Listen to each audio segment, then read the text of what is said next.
being a Supreme Master and don't even know everything. But I told everybody knows that I don't know everything. Correct? Yes. First of all, your brain has a limit. Second, you have limited time to do research on all this worldly knowledge, and it keeps updating all the time. You know that, right? Yes. Even nowadays we have iPhones, but then the newer iPhone comes out and everybody goes gaga together. Even get up so early, 2-3 o'clock in the morning, and queuing all night just to get the first whatever iPhone that's the newest one. Yeah? Yes. And we still say, oh, my iPhone is outdated. Your phone is old-fashioned. Blah, blah, blah. This phone doesn't have this app, doesn't have this down.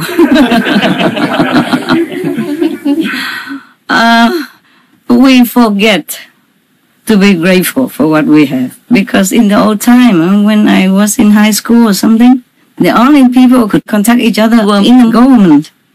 You know, they have these kinds of long, complicated, big machines. And in the beginning, they could not even talk to each other. They have to use Morse codes, yeah? Tick, tick, tick, tack, tack, tick, tack, short, short, long, long. Remember? Yes. And they use that in the army to contact each other. So when they are in the field and all that, they can help each other, okay? In time of emergency, when they need more backup, yeah? More soldiers, more units to come and fight, etc., etc. Or before they use that for telegraphs. Yeah, before that we did not have telephone. We normal people did not have that kind of communication instruments, right? Yes. I remember when I was in high school, I did not have anything like that.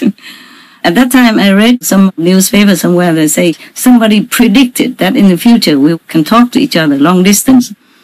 And after that, somebody predicted again saying that in the future, you cannot just talk to each other, but you can even see each other. Yeah, and now we have that. You see? Yes. We have iPhones that we can Skype and talk to each other just like now. Huh? Yes. Yeah. So all these predictions came true. Oh, wow.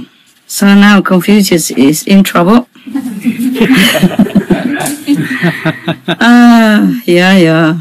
It's true what he said, the little boy, right? Yes. Oh, he knew already in advance. He already prepared all these questions, I guess, before Confucius came. That's why he built the clay citadel there waiting for him. I guess his parents were initiated. And maybe forced him to get initiation from Confucius, and he did not like it. So he prepared all this for him. Now, Confucius feeling very, very uncomfortable. Yeah, very, lung tung là sao hả? Nervous, huh? No. Frustrated. Not just frustrated, no. Perplexed. Lung tung là. Oh, helpless. Something. Confused. Not confused, perplexed, not that. You know how to search it? If you know it, you do it. Google. Lucky we are between each other in the house.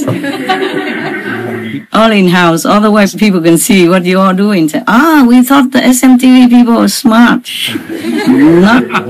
Not against this little boy. No. I will also surrender. I don't know all this kind of stuff. I still don't know a lot of stuff.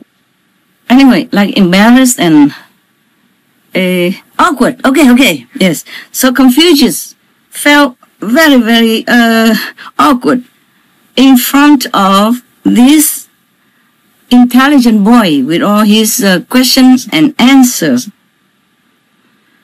Oh, so Hạng Thác continued. Sir, may I ask you more? Not waiting for the answer, he immediately shoots. Sir, why is the sun in the morning big and at noon is smaller? Oh, Confucius. He answered too quick, he should have thought. He answered immediately, said, because in the morning, at dawn time, the sun is nearer to us. So Hạng Thác grilled him. No, sir. then why in the morning the air is cool? And at noon, when you say the sun is further from us, but the sun feels very hot. The sun makes the air hot. So Confucius, guess what he did? Tell me. He gave up. Maybe he was speechless.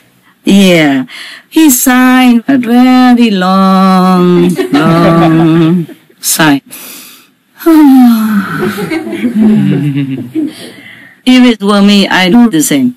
I do it in the beginning already. Don't even wait until now when at the end, he's defeated time again and again like this. I would have signed already in the beginning.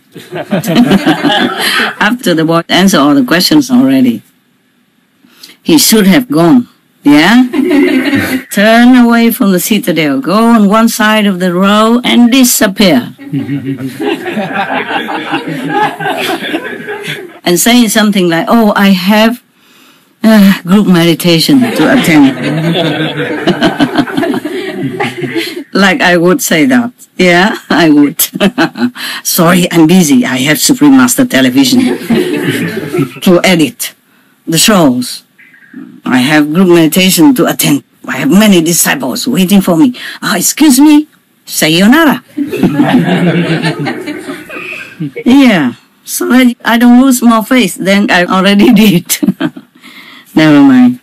Confucius, you have to understand that he is a scholar, a poet. Yeah, he wrote good poems, good essays. Yeah, and he is excellent in his spiritual attainment. Yeah, and all he wanted to do was to help the world to be enlightened, so that they have no more war with each other. They have no more killing of the animals or humans. Yes. And that is his job, his mission at that time. I guess he did not have enough time to read other scientific, research and outcome, eh? Just like me now, I don't know everything. I know something when I have time to look. Even before this pandemic, I don't know how long, how many years, I don't even look at television. Only now and then when there's some good movies, yeah, very rare. Like Merlin, remember? Yes. We can watch it, some part of it together so that I can explain to you about Sen Tai Tua, remember? Yes. Yeah, like that. Otherwise, I don't even watch anything. I don't watch the news. Only when the pandemic came, I know I have to know, okay, in order to tell you what to do, okay, and to protect you and to protect many other people, as many as I can, whoever listens to me. Got that? Yes. And by the way, I came across many other news that are not favorable. And then, in me, when I see things that are not fair, not correct, I cannot just ignore it. Yes. Even though I know it's not very safe for me. Okay? Because you will always offend someone when you defend someone else. That is this word. Yes. And it's not only one or two someone else, but millions of someone else. In the case of America, for example. Yes. My fault, of course. I told you already. I never blame anyone. Just myself. Yeah. I take care of too many things. And worry about too many people. So, Confucius gave a big, long sigh and turned around to his retinue and disciples and told them, wow, the younger generations are truly praiseworthy. Yeah. But in some other printed story I read before, they say, oh, the younger generations are really to be feared. Something like that. Hậu sinh khả úy. Yeah. So never mind, it doesn't matter either to be praiseworthy or, scary or fearsome is similar. He's really felt humble and defeated. Yeah. So in order to know all this worldly knowledge, we should really observe well and think through, you know. So all the things that he couldn't answer, he should have observed it more, yeah, and thinking it through. But of course, he did not put attention too much into worldly knowledge. And these things have not much to do with spiritual practice and liberation. Thus, he did not study or research well. Yes. So in the Tao Te Ching, it is also said that the wise seem like the ignorant. Yeah. The wise and the ignorant look similar. Seem like similar. Yes. They are wise in spiritual practice, in spiritual wisdom, in heavens, but they are not necessarily wise in worldly knowledge. There's also a saying in India that if you have too much intellectual knowledge, it will hinder your spiritual understanding. Maybe because you're too full in here, in your head. Or maybe because if you have too much worldly knowledge, you feel too proud, too arrogant, thinking nobody knows better, yeah? Or you're too proud of your knowledge. Then you might not seek inside wisdom. Then you might lose your kingdom, which you could not find that easily. Yeah, you might not lose it, but meaning that you lose a chance to find your kingdom again, to find your spiritual splendor again. Yes. Many of the highly accomplished in the world, they really seek spiritual knowledge. Really, they come to the feet of any guru to learn something more than just the material aspect of life. Yeah, things they can see, things they can prove, things they can touch, things they can hear. You got that? Yeah? Yes. So very little of the highly intellectual people became spiritually interested or became like highly achieved spiritually. Okay, huh? Yeah. Yes. So now you want to know what happened to the boy? Yes.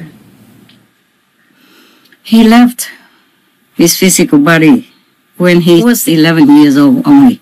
Wow. 4 years after he met Master Confucius. Wow. And people in that area, they make a small memorial to remember him and to pay respect to this genius. They call him youth genius. Yes. Okay, that's it. It's the end of the story.